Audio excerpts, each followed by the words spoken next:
Uppity customer insults black check-in clerk until he sees her on the Nobel stage. Excuse me, can someone competent help me? Preferably someone who speaks proper English. The man in the suit smirked like he had just delivered a punchline instead of a racial slur. Ava Cole didn't flinch. She'd been called worse. But there was something about the man's tone-casual cruelty wrapped in corporate arrogance that hit different. She stood behind the Delta check-in counter, her spine straight, her expression trained in the perfect customer service smile. Years of practice. Years of swallowing insults that burned hotter than jet fuel. Good morning, sir.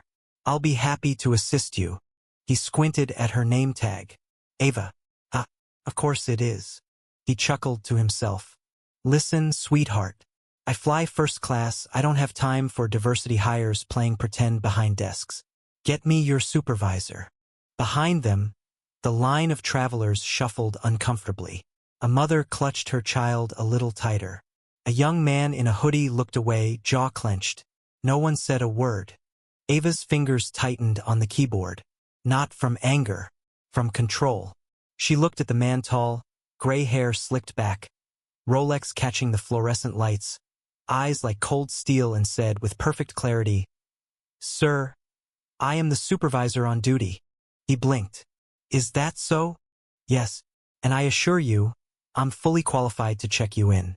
Now, may I see your passport?" He hesitated, his mouth twisting into something like disappointment, as if the game had ended too soon. He handed her the document like it was contaminated. That was 5 years ago. Now the cameras flashed like thunder. The Royal Swedish Academy's emblem gleamed behind her. Ava stood at the podium in Stockholm, the first black woman to win the Nobel Prize in biomedical research in 2 decades.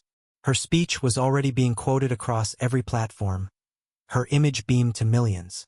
And in the third row of the audience, that same man still wrapped in a suit and self-importance sat frozen. The color drained from his face. But we're not there yet. Let's go back to where the fire started. Ava Cole was born in Jackson, Mississippi, a place that birthed blues legends and buried civil rights heroes. Her mother cleaned offices. Her father drove buses. They taught her 3 rules. Speak the truth. Work twice as hard. Never let hate rewrite your name. By 16, Ava had already skipped a grade, built a rudimentary gene sequencer in her garage, and been labeled too smart for her own good by more teachers than she could count. By 17, she'd been denied a scholarship interview because the panel assumed she'd be late anyway. She didn't cry. She studied harder.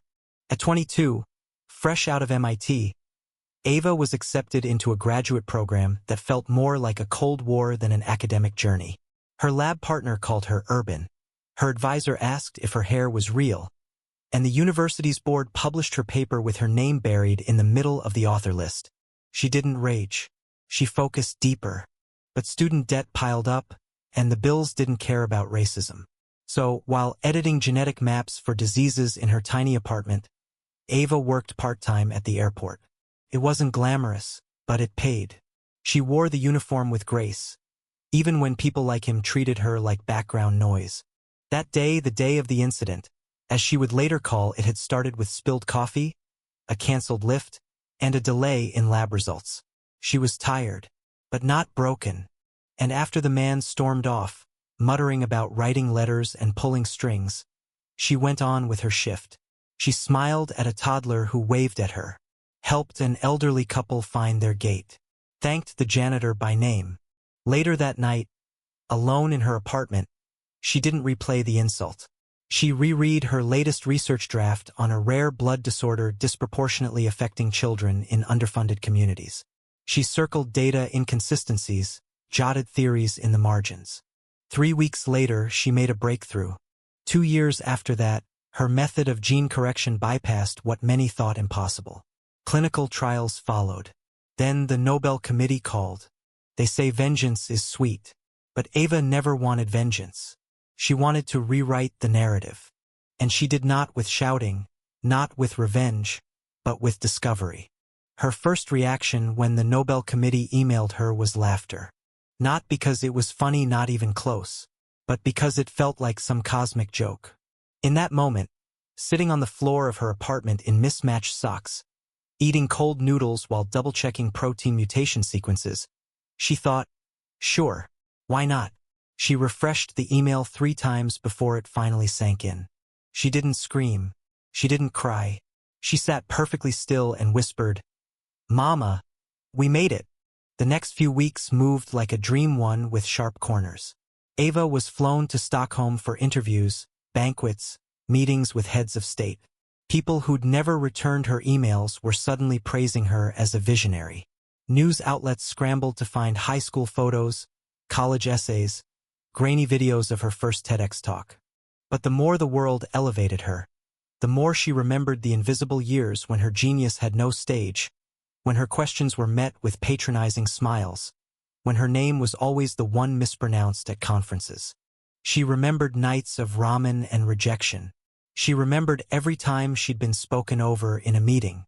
She remembered working back-to-back shifts while writing grant proposals on her lunch break. She also remembered the faces. The lab technician in Boston who used her notes and claimed credit. The professor who accidentally left her off the project email chain. The man at the airport who'd reduced her to a stereotype in under 30 seconds. Ava didn't carry bitterness, but she carried memory. And memory, when shaped by purpose, becomes legacy. At the press conference a day before the ceremony, a journalist asked, "Dr. Cole, what would you say to the little black girls watching this moment, dreaming of becoming scientists like you?" Ava paused. She could have gone with the usual. Work hard, believe in yourself, don't let anyone dim your light. Instead, she said, "I'd tell them the truth, that this world may not clap for you when you're right, that brilliance can be lonely, but I'd also tell them don't stop. We don't build tables just to sit at them. We build them so the next girl doesn't have to ask for a seat." The room fell into silence before erupting into applause. Back in Mississippi, her parents sat on their worn-out couch crying. Her childhood science teacher posted the clip with the caption, "She used to build volcanoes in my class. Now she's moving mountains." But elsewhere across oceans, in hotel lounges and boardrooms, others were watching too. And one of them was him. His name was Graham Whitaker, former CFO of a multinational tech company, golf club elite, married into old money. His life had been a spreadsheet of wins, mergers, stocks, private schools for his children. He considered himself worldly. He believed in equality. He had voted for Obama twice. And yet, something about that girl, that check-in clerk, had rubbed him the wrong way. She'd been too calm, too composed. Like she wasn't grateful for the opportunity to serve someone like him. Like she thought she was better than the role. When he saw her name flash across the news months ago, he thought it was a coincidence. Couldn't be the same Ava. Not his Ava. But then the photo appeared, different hair, elegant gown, but the same eyes. Proud, quietly unshaken. He watched the clip of her speech on his tablet 3 times. The next morning, he told his assistant to book a flight to Stockholm. "I want to see history," he claimed, but really he wanted to understand. To prove to himself that he hadn't been wrong about her. That she'd just been lucky. That he wasn't the villain. He sat in the audience, heart thumping harder than expected. And when Ava walked out onto the stage, his stomach turned cold. Not because she looked different, but because she didn't look back. She didn't acknowledge him, didn't flinch, didn't hesitate. She didn't even remember him, probably. But he remembered. Behind the curtain, Ava was calm. Not because the nerves weren't there, they were. But because the moment was too big to be wasted on fear. She began her speech with a story. "When I was 12, she said, "my mother gave me a box of old medical books from the hospital she cleaned at. She told me, 'These folks throw out what they think no one can use. But maybe you can.' I read every page, even the ones in Latin. I didn't understand most of it, but I fell in love with the questions." She told the audience about her work. How genetic expression could be modulated to heal. How communities forgotten by modern medicine could be the key to scientific evolution. How brilliance was universal even if opportunity wasn't. And then, for a breath, she paused. Her eyes scanned the room. Not searching, anchoring. She continued, voice unwavering. 5 years ago, I worked behind a desk in an airport. One morning, a man told me I didn't belong there, that I was a mistake behind a counter. He was wrong, but not for the reason he thought. I didn't belong there. I belonged in a lab. I belonged here. A hush fell over the room. In that moment, he tried to define me by the uniform I wore. What he didn't know was I was building something much larger beneath it. Her final line struck like thunder. You cannot measure potential by proximity to power. You measure it by persistence. And I persisted. The standing ovation was immediate, prolonged, and from the third row, Graham Whitaker could not move. His hands refused to clap. He sat, the applause crashing over him like a wave he never saw coming. Not guilt, not shame, realization. She had remembered. That night, Ava walked through the snow-covered garden behind the hotel, her heels in hand, speech notes folded in her coat pocket. She was alone, finally, and it felt good. The stars blinked overhead, uninterested in human noise. Dr. Cole? She turned. It was him, older than she remembered, smaller somehow, holding a program from the ceremony like it might dissolve in his hands. I don't know if you remember me. I do. He swallowed. I wanted to say congratulations. You deserve this. I was that day I was honest, she said. He flinched. Ava stepped forward, not angry, not mocking, simply present. You said what you believed, she continued, that I was beneath you, that my place was behind a desk, that my name didn't carry weight. I was wrong. You were ordinary, she corrected. That's more dangerous. They stood in silence. I've spent years convincing myself I'm not that kind of person, he muttered. You don't have to convince me, she said. You have to convince yourself and the people who look like you, because you still hold the keys to doors I had to pick locks to enter. He nodded slowly. I came here to find closure. Ava looked up at the stars. I didn't, she replied. Then she turned, her footprints soft in the snow, and left him standing there holding a program, and finally, the truth. The next morning, the city of Stockholm seemed quieter, like even it had paused to process what had happened the night before. Ava sat in her hotel room alone, a soft gray robe around her shoulders, tea cooling on the table beside her. Her inbox had exploded. Overnight journalists, colleagues, universities, advocacy groups, even celebrities she'd never met praising her speech as the moment the world shifted. Hashtags trended. Edits of her standing on stage overlaid with quotes and gospel music were going viral. She should have felt invincible, triumphant. Instead, she felt still. Not empty, not overwhelmed, just still. Because something had settled in her. A truth. One that had taken years to root and finally flowered in front of the world. She didn't need their applause. She didn't need their acceptance. What she had now, no one could take. Her phone buzzed. A message from her mother. Your grandma would have danced on the porch if she could see you now. We're so proud, baby. Come home when you can. Don't forget your soul in all this shine. Ava smiled. Tears welled, but didn't fall. She typed back. Still me, just a bit shinier. Love you. She set the phone down and breathed. And for the first time in years, she wasn't rushing. Wasn't fighting for a seat or raising her hand to be heard. For the first time, she didn't feel like a woman surviving, she felt like a woman arrived. But the story didn't end in Stockholm. In fact, in many ways, it began there. 3 weeks later, back in the U.S., Ava stood on the campus of a small public university in Georgia, where she'd accepted a guest professorship not at Harvard or Stanford, though both had begged, but here, where the students looked more like she once had. Overworked, under-resourced, and still burning with potential. The auditorium was packed. She stood at the podium, jeans and sneakers now, hair pulled back, no cameras in sight. I'm not here to give you inspiration, she said. I'm here to give you tools. She spoke for 90 minutes not about her Nobel, but about failing a physics final, about microaggressions that derailed research, about crying in a bathroom stall after a white colleague repeated her exact thesis idea louder and got praised for it. She told them the ugly parts and how she fought anyway. One student asked, "Do you ever get tired of having to be the first?" "The only." Ava smiled, but there was weight behind it. "Yes," she said, "but I'd rather be tired from breaking walls than rested behind them." Afterwards, dozens lined up to hug her. Some had tears in their eyes. One young woman whispered, "I was about to drop out, but not anymore." That night, Ava walked back to her apartment. Yes, she'd chosen to live in student housing on campus, against every board member's advice. She didn't need luxury. She needed proximity. There, in that cramped, buzzing space where laughter leaked through walls and textbooks lined chipped shelves, she felt most alive. She was building something again, but this time it wasn't just science. It was community.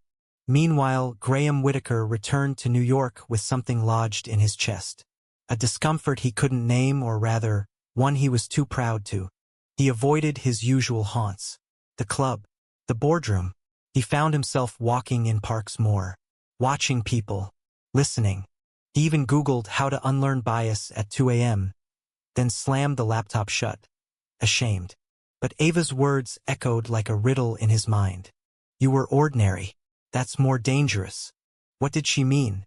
That racism wasn't always shouting slurs or burning crosses. Sometimes it was the quiet assumption, the half-second doubt, the patronizing smile, the invisible leash people like him placed on people like her, and called it professionalism. He began seeing it everywhere. In meetings where white interns were praised for ideas borrowed from black colleagues. In how media framed young black men as troubled, while white criminals were called misunderstood. In how even now, when he thought of Ava, some part of him still saw her first in that uniform. And it made him sick. One morning, he did something unthinkable. He stepped down from 2 corporate boards. Publicly. In his statement, he wrote, "I've spent too long congratulating myself for being the good one. But being silent in systems built to exclude is complicity. I'm choosing a different path now." It made the news. Critics called it performative. Cynics rolled their eyes. But Ava saw the headline, read the full statement, and didn't smile. She didn't roll her eyes either. She simply whispered, "Start walking, then." Months passed. Ava's work on gene expression therapies was now being integrated into public hospitals. She insisted on free licensing for clinics in underserved communities. Pharmaceutical giants balked. She didn't budge. She was named to the National Science Advisory Council, then offered a cabinet position in health equity. She declined. "I don't want to advise power," she said. "I want to distribute it." She launched a fellowship for black girls in STEM. The first class filled in 24 hours. But through it all, she returned to her lab every week, ran simulations, wrote papers, mentored students, because the real work never ends. And one day, while walking across campus, a janitor stopped her. "Dr. Cole?" She turned, her arms full of notebooks and lab reports. He smiled. "I watched your speech. Didn't say anything before. But my daughter? She printed your quote and put it on her mirror." Ava blinked, caught off guard. "Which one?" "About not building tables to sit at, building so others don't need to ask." She laughed softly. "She's smart." "She is. And now, she thinks she can be more than smart. She thinks she can be." That night, Ava sat at her desk, alone, and wrote that quote again. Not for an audience, but for herself. One final scene. Years later, Ava is older. Gray now streaks her curls. Lines trace her face like rivers that carried memory, not regret. She's standing at another podium, smaller this time, in a high school gym in rural Mississippi. Her speech is quiet. Less fire, more warmth. Afterwards, a girl named Keisha, 13, braces. Bright eyes, asks her, "How do you know when you've made it?" Ava thinks, then kneels to meet her eye to eye. "You don't," she says, "because you're always making it. Not to prove them wrong, but to prove you right." Keisha nods slowly. And somewhere in the back of the gym, another young girl watches. She isn't sure who she is yet, or where she's going, but she knows what she saw tonight. A mirror, possibility, and maybe, just maybe, that's the whole point. The invitation came in a simple envelope. White, heavy cardstock. No gold trim. No exaggerated fonts. Just a single line embossed in ink. You are cordially invited to the dedication of the Ava Cole Science and Justice Institute. It made her sit down. Not because of the honor sheet had buildings named after her by now. Fellowships, laboratories, streets in cities she hadn't even visited. But this one was different.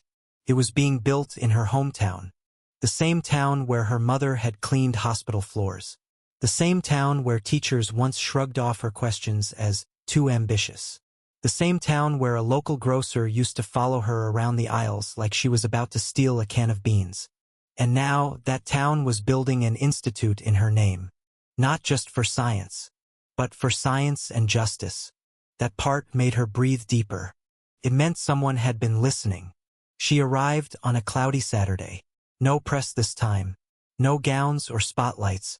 Just a soft wind and a ribbon waiting to be cut in front of a modest but beautiful brick building with tall glass panels that reflected the sky. Inside, the walls were painted with murals of Black inventors, scientists, activists. Not just the famous ones. The local ones. A former janitor turned engineer. A grandmother who started coding classes on her porch. A teenage girl who built a solar water filter in her garage. In the main lobby, there was a sculpture of Ava, but not in a lab coat or holding a Nobel. Instead, it was her likeness at age 13. Sitting on a crate holding a tattered science book. Looking up. Next to it, a plaque. She taught us that genius doesn't need permission, just opportunity.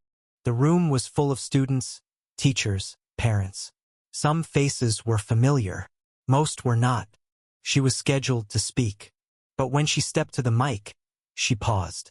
Then she turned slightly and waved for someone in the back. "Mrs. Linda?" she called. An older woman gasped. "Me? Yes, please come up here." It was her 9th grade math teacher.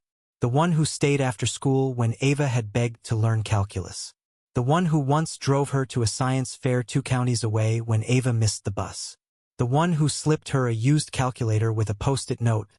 "You're going to change the world with this." She shuffled forward, eyes wide with disbelief. Ava moved aside and handed her the microphone. "I think today," Ava said softly, "should start with the woman who first told me I could." The crowd rose to their feet. Mrs. Linda cried through most of her words. Ava stood beside her, holding her hand. Afterwards, people lined up to walk through the halls, see the labs, ask questions. A group of girls from a nearby high school gathered in a corner, pointing to the posters of famous Black scientists, giggling, whispering. Ava walked over. "Y'all excited?" They nodded. One asked shyly, "Did you always know you were going to be great?" Ava laughed. "No, I just knew I wasn't going to quit." Another girl looked up. "Even when people told you to?" Ava's smile grew smaller, warmer. Especially then. That evening, after the event, she visited the cemetery. She walked alone, a small bouquet in hand. At the corner under the old willow tree was her grandmother's grave. Next to it, her father's. Her mother, still alive, had requested to be buried beside them when the time came. "Family doesn't end," she'd once said. "It just moves to different rooms." Ava sat between the stones, crossing her legs slowly. "I saw Mrs. Linda today," she said aloud. "She still smells like chalk and cinnamon. You'd love her." She placed the flowers gently on the grass. "You were right, Grandma. There's more than one way to clean a wound. Some just take longer. But we're healing now. Slowly." The sky began to dim, soft orange brushing the horizon. "And guess what?" she whispered. "I finally believe it. I belong here." Elsewhere, in a quiet home in New York, Graham Whitaker sat on a park bench with his grandson. They were feeding ducks. The boy chattered on about school.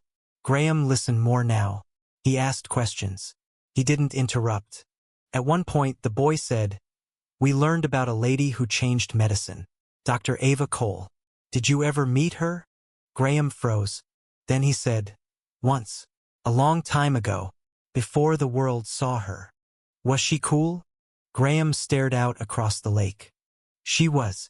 Truth. You don't forget truth. His grandson nodded, then threw another piece of bread to the water. Graham didn't explain further. He didn't need to. Years passed. The world changed more. Ava's therapies helped rewrite how society treated genetic disease. But more than that, her legacy reshaped what brilliance looked like. Girls who'd been told to tone it down for years now led labs, taught in ivy-covered universities, started companies that gave back rather than just extracted. Every October, on the anniversary of her Nobel speech, classrooms around the country played her words. Not just in biology classes, in history, ethics, even literature. Students were asked to write essays on what her quote meant. We don't build tables just to sit at them. We build them so the next girl doesn't have to ask for a seat. In one tiny school in Alabama, a fourth grader named Zara raised her hand and said, "She meant you don't wait to be included.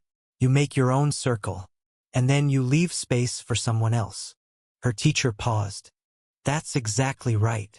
On what would have been her 75th birthday, the White House held a national day of recognition for Dr. Ava Cole. But Ava wasn't there. She'd passed away 2 years earlier, peacefully, at home, surrounded by students, friends, and family. In her final days, she was asked if she had any regrets. She'd smiled and said, "Only that I can't see what the girls after me will build, but I trust them." Her final journal entry read, "We are not here to win their approval. We are here to outgrow their limits. And in doing so, we free more than just ourselves." One last moment. A girl in a hoodie, headphones in, walks into the Ava Cole Institute. She's angry, frustrated. A teacher told her she'd never be a real scientist. Her grades are slipping. She feels invisible. She doesn't want a tour. But someone points her to the mural room, tells her to just look. She stands there, eyes skimming the wall. So many faces, so many names. Then she stops. At a plaque, at a quote, at a photo of a young black girl sitting on a crate, holding a worn book, eyes to the sky. The girl in the hoodie reads the words aloud. "You're always making it, not to prove them wrong, but to prove you right." She exhales. And for the first time in weeks, she believes it. End of story.